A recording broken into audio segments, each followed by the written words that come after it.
Today I have the talk of the town, an amazing gentleman who I met.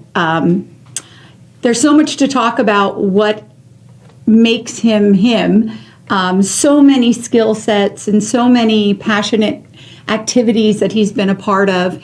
And now he's actually running for United States Congress for our Florida District 13. That's who can vote for him. And Florida District 13 goes from St. Pete? Around Union Street in Clearwater. Okay. Down to Fort DeSoto. Okay, so it's not all of Clearwater. No, it's not all of Clearwater. They did some redistricting, so I Yes, wasn't quite sure. A couple of years ago they did. Okay. Right. This is George Buck. Say hello, everybody. Hello, everybody. Thanks for joining in today. Yeah. So George is running against a gentleman who a lot know, and maybe some don't know. His name's Charlie Crist. And since I do have a political candidate on, I mean, I'm not going to make it unknown. I voted for you already. I got my thank you. early voting in. I yeah. appreciate it. And I even made sure my daughter got her ballot in Brooklyn, New York, and sent it back to me. And so did my husband, and so did a lot of my friends. So I wanted to clear the air, make sure everybody knows that now. Thank you very much. And for everybody out there who voted for me, thanks. Yeah, and George is my friend. So on November 6th, which is election day, you got to have that vote in. Yes. So the first thing I'm going to ask you is I want you to tell me a little bit about yourself. Well, after high school, I went into the United States Army, and I was with the prestigious 101st Airborne Division. I was trained as a crash rescue firefighter, did some air rescue firefighting, and did that for 4 years in active duty. Came out of the service and I went into the Air Force Reserve for a few years in Carswell Air Force Base in Dallas, and then I became a full-time firefighter in that Dallas area. I'm actually fourth-generation firefighter. My son is fifth. He's presently working in the Dallas area right now as a No firefighter. kidding, he stayed in the area. Yes, he stayed out And there. in the job. Yes, and the job. He's doing the job. And then I was working for many, many years as a firefighter and a medic, and I went to school on my days off. Worked 1 day on, 2 days off, and obtained my college degrees. And God works in mysterious ways. So when I was injured in the line of duty, I was able to come here at the invite from the St. Pete fire chief, asked me to come here to St. Pete College and run the fire science program. Oh, wow, fire science. I didn't even know that was is that a degree? Yes, or? it's a degree. You Oh, can get okay. an associate degree or even a bachelor's degree in it. And it's the study of arson investigation, hazardous materials, management, infrastructure, things like that about tactics and strategies and firefighting. Wow, yeah, that would need to be done. I mean, that is a whole important skill set, not just something you just pick up on the job. Right, exactly. Yes. Yes, I have a degree in Hopefully fire not. science. I hold a degree in fire science from the University of Hawaii. And then I have an undergraduate degree from the University of North Texas in Denton, Texas, in emergency management. Cool. So all my education, my master's and other degrees are in are public administration. So I've been doing public service all my life, and this is all I've ever known. And now I'm too old to run in a burning building, so I'm going to help the country by legislation. And I'm planning on going to Washington right after when I become a congressman-elect, take their classes and get some good things going for the country and help protect Tampa Bay, Pinellas County, United States, and engage in foreign policy for That's excellent. our constituents. You know, I don't have your flyer with me because I gave them all out at work. Actually, George came and said hi to our staff today, and I said, George, you know, I don't have like a stadium for you, but do you want to talk to 100 people? And he's like, sure. So he came by, and then I got to hang out with him today on the radio. On the brochure, it said principle Above politics. above politics. Right. I've never been a politician. In fact, I never had a Facebook page until January when I decided to run. It's because you were too busy in burning buildings and saving people from natural disasters. Well, I have gone to about 48 countries in the last 20 years working catastrophic events. 48 countries? Yes. Oh my goodness. Right. I was in Thailand after the tsunami. I was in Indonesia, Philippines, Cambodia, those areas after the devastating tsunami, which I was one of the first boots on the ground in Banda Aceh in the northern part of the island of Sumatra in Indonesia. And we had to set up management for 230,000 fatalities. Unbelievable. And that didn't include the people that injured. I mean, that's just of such devastation. I mean, I don't even think there's a book written on it. So that you were on the ground first and were relied upon to actually organize that is quite a Right. credential. Well, I was part of a team, so it wasn't a single person doing anything. Oh, of course not. But I mean, you were given the job, weren't you? Yes, So, and it you was can be devastating. humble, but I'm just telling you, you got the job, and it got done. So Well, thank very you. well done. Yes, and I also worked Katrina and some other events, hurricanes in the Caribbean and volcanoes in South America. So it's been an interesting career. Where were you around 9/11? Were you doing that activity then? I was actually teaching a class on biological terrorism over in Okay. Orlando when 9/11 happened. And we ended the class and I came home. Being from Eastern Long Island, from a small town, I had lost friends because a lot of the New York City fire guys lived out on the island. And you're a And- firefighter, and so I- that's a brotherhood, even Right. if you don't physically know them. Well, the number third person that was killed, his name was Ray Downing. He was the chief of special operations for New York City. He was third person identified as killed in the my towers. And I goodness. had dinner with him 6 weeks prior to that. So it was pretty devastating. Yeah, I think there could be like an hour-long show just bringing people on, talking about their 9/11 stories. I obviously was there, and I had family that worked. One that was supposed to have lunch that day in the World Trade Center, and something changed. So anyway, another show. Right, We'll come back. Yeah. So let me tell. So we got a little bit about your background. I want to talk about the veteran aspect. Okay. So 101st Airborne. 101st Airborne. If you ever seen the movie Band of Brothers, that's my unit. Very sad.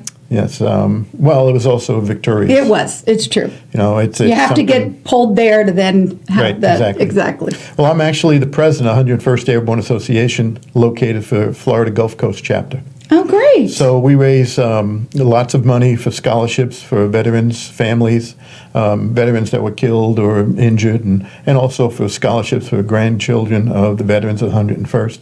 And every year we hold a conference over at Tampa West Shore Marriott, and it brings about 300 airborne guys all the way from Can I World come War next II. time? Of course. I They have would an open really, invitation. really be honored to come. That would be I would neat. love that. Wow. That'd be great. And My dad had 2 Purple Hearts, so I'm.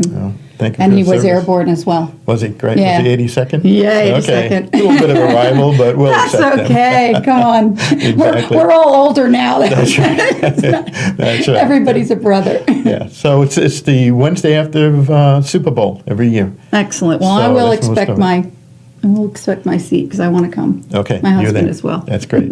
Looking forward to it. Right. So locally, what could you bring?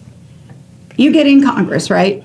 What you must be thinking, what can I do locally for Pinellas County? What is your passion and your kind of plan or your intention for Pinellas? Well, one of the first things I'm going to be doing is setting up. I'm going to close the St. Pete office. I'll have a little satellite, but my main office is going to be on. I'm going to move the office, my congressional one, onto the campus at Bay Pines.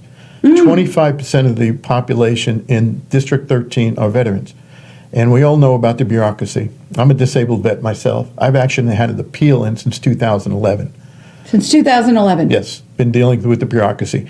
The doctors, the nurses, the staff that you deal with there, great people. At Bay Pines. I've heard And, only yes, good things. and that's where I get my medical care, and I'm going to continue to do that because I want to be able to sit in the audience and in the waiting rooms and listen to what they need. Yeah.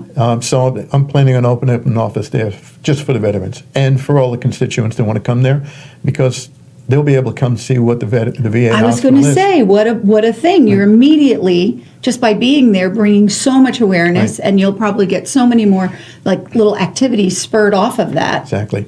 They have a sign outside the entrance of the VA, and it says, "The price of freedom is noticed every day here." Yeah. Yeah. So it gives them goosebumps just every time I Yeah, see that. absolutely, absolutely. Well, Some of the other things I'm planning- oh, I'm sorry. I'm sorry, go ahead.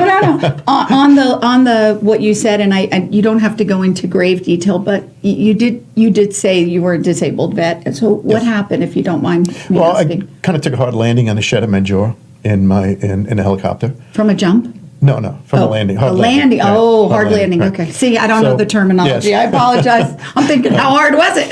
What kind of landing was it? Okay. So I was.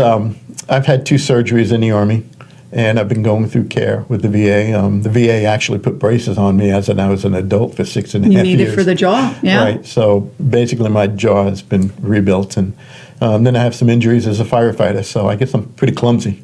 No. I mean, I think it's with, the risk of the job. Right. So you can now go on. What were you saying about Pinellas as the other well? the other thing I'm really concerned about is back in the 70s and the 80s, Pinellas County was modeled as an environmental experiment that was known throughout the world, and people came from all over the world to come and visit how we were doing things with the reclaimed water or protection of our aquifer. And now the New York Times just recently made Pinellas County as one of the largest polluters in the country. No kidding. So Because- somehow while we're all sleeping, this is going on. Well, they're dumping raw sewage into the bay and being pumped down in the aquifer, and I want to know why.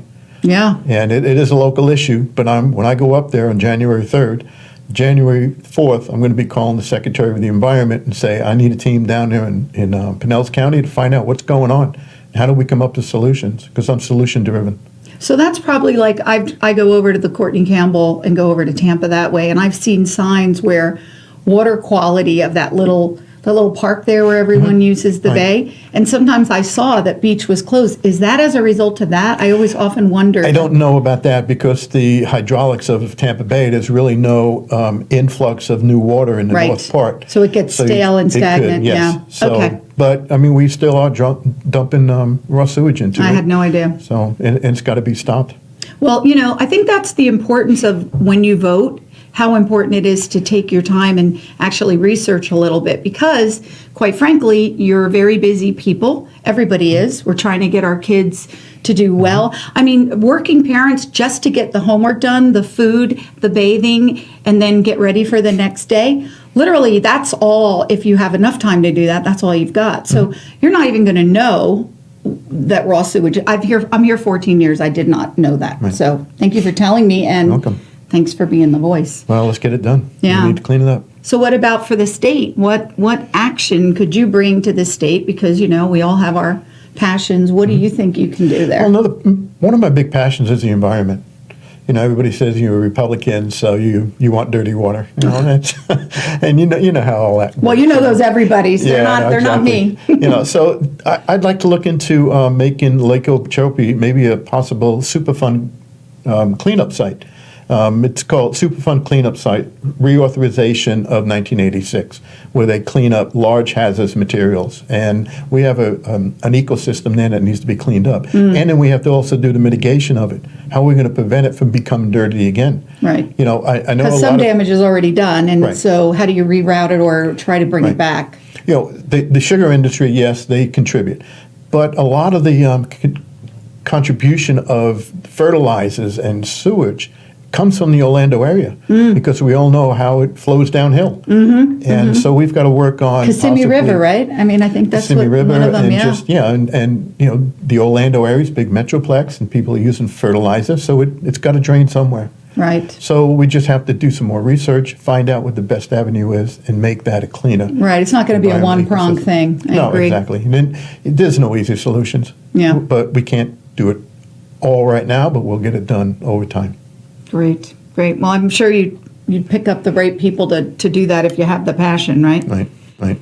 So what else do you think, I like to use the word flourishing, right? Mm-hmm. What do you think that you could do for our state that would make it flourish more and do better? I mean, we have, what do you call it, tourism, Right. but that's only one aspect. What do you think else? Well, one of the things I'm going to be working on is with the new governor. It probably will be Ron DeSantis, but I'm going to be looking forward to working with him and Rick Scott and Senator Marco Rubio and with the other congressmen around here to stimulate the economy. I don't know. I don't have all the answers right now because Trump's doing one heck of a good job with the economy. So if it ain't broke, don't fix it. So I'm just going to be doing what I need to do to support the president. He's talking about a new tax break for the middle class before the election, but I don't think it's going to pass through the Right, election, but right. at least it's being At least he's proposed. talking about it, and when he Exactly. talks about stuff, I mean, whether you like him or not, guys, he talks about it, it kind of happens. And unfortunately, it's party line votes because with the last tax cut, the Democrats voted 100% to keep more money in their pockets. Right. I don't want your money when I go to Washington Right. because you're a lot smarter than I am, and you can spend the money better for your family than I can. So taxes are reality. We have to have a strong military. We have to have law enforcement. We've got to have fire protection and disaster management. But we can do it with sensible taxation. Right. We don't need little shrimps running on treadmills. No. That's such a funny picture. Yeah. No shrimps on treadmills. Hashtag no shrimps on treadmills. Shrimps in cocktails. You said something to me today. You said, I'm not owned by anybody. And that, of course, the second you said that reminded me of our president.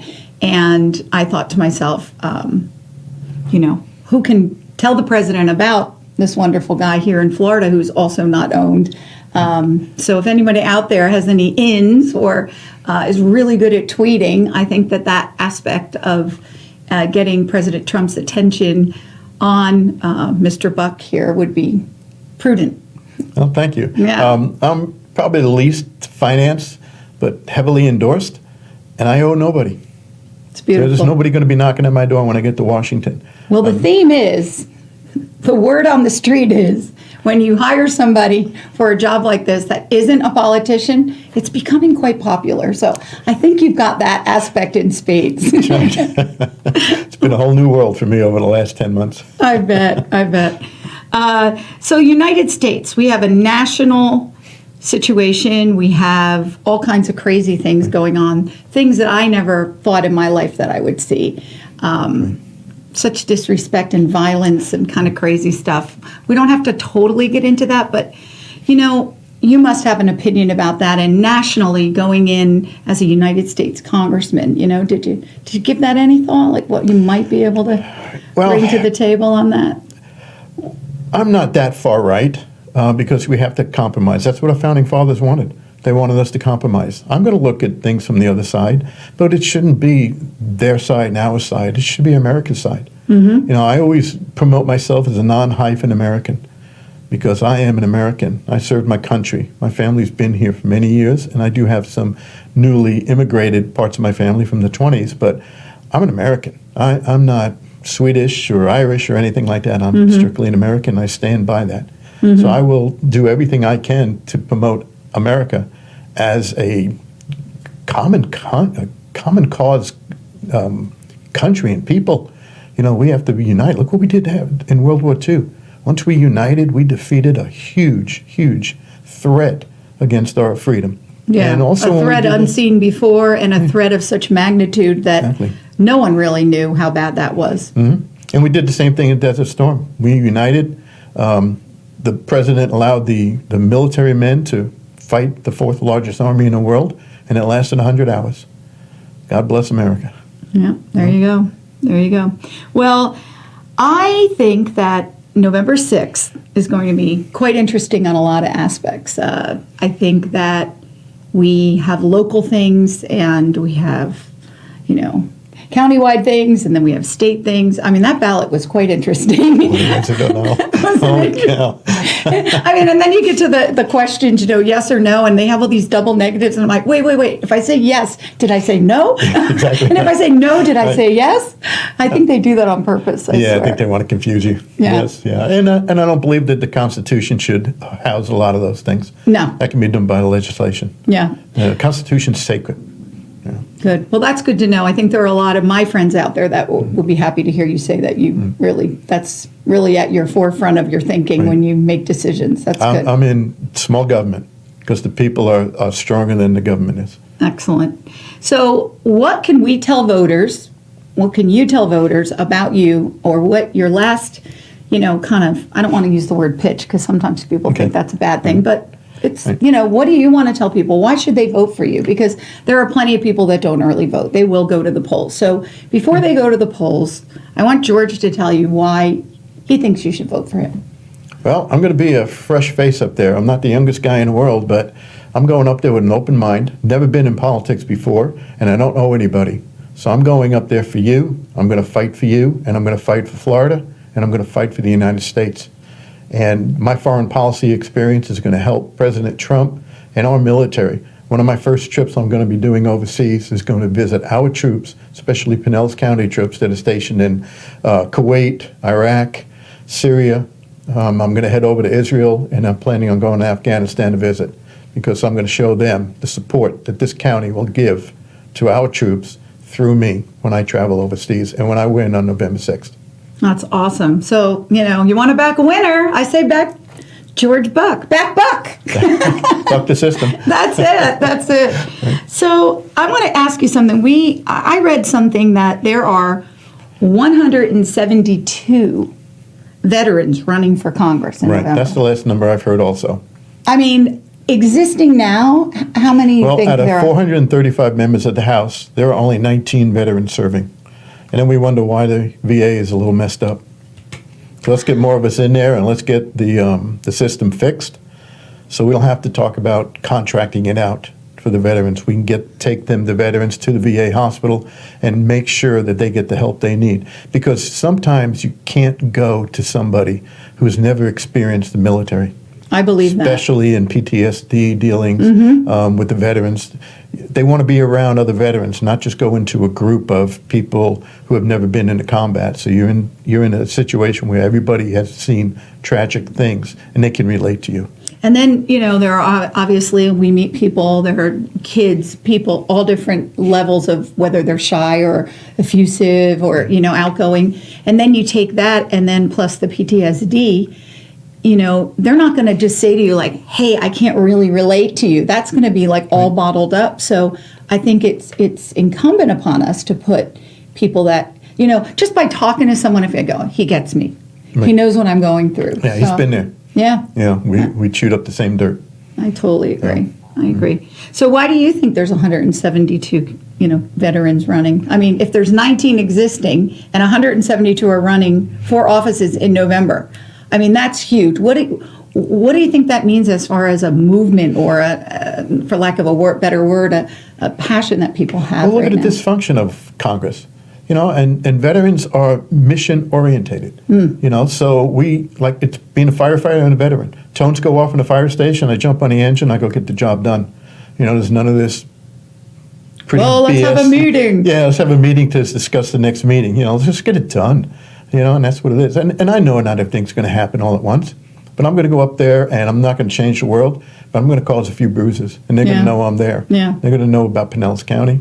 They're going to know about we're there for the veterans. Yeah. See, I think when I saw that, the first thought that I had was people have had enough of Yes. politicians. Right. And people relate to people who defend their freedoms and are real people, willing to go into a burning building or willing to jump out of a helicopter for them. And I just think that there's such distrust that just puts that level of trust. And I think that it probably a lot of people had conversations with these 172 and said, hey, we need you. Right, exactly. And we're driven. We're driven for solutions. We have missions. We're assigned a mission. We get it completed. Yep. And if we don't have that mission completed, we better have a good excuse. Yep. And usually there isn't. So how can people help you get elected? Well, vote. Early vote. Send in your absentee vote. And be there on November 6th, and send me to Washington. Because the schedule, I've just received a schedule from new congressman orientation, and the Sunday after the election, I go up to Washington for 5 days of congressman classes, and then I come home for the week of Thanksgiving, and I go back for another 5 days of congressman classes. Oh, that's I'm really looking awesome. forward I to just it. pictured you there. Let's do it. Let's Yes, do it. I'm going to be doing it. And I'll have my 101st Airborne hat on. That's awesome. Well, I tell you, I think that it's refreshing, and I think that you're a constitutional guy. I think that is a very important thing. You've seen combat. I know what we didn't talk about. Books.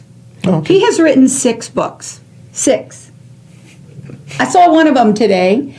Tell us Yeah. about that a little bit. Well, all the books are on terrorism.